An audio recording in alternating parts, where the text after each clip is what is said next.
مسبح ترفيهي يملأ يوميا بمياه الصهاريج العذبة ليصبح قبلة أطفال الحي في حر الصيف.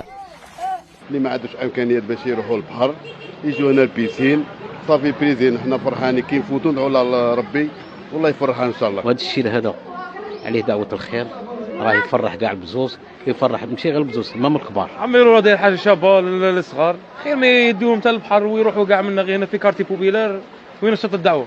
وما حلو الله يبارك جاي من الحاسيد هناك.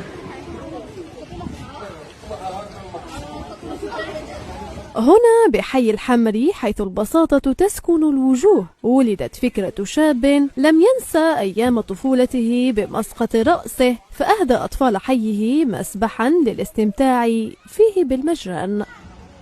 أنا هاد مسبح الأطفال نديره باش نفرح البزوز، وأنا بليزير تاعي من البزوز يكونوا فرحانين. أنا كل صباح من نوض نلقى بزوز يقراو فيها، سواء نديهم لا بيسين، سواء نديهم بحر، سواء نديهم حمام تاع بيسين تاع بونيت، سواء كل خطرة ندير لهم حاجة.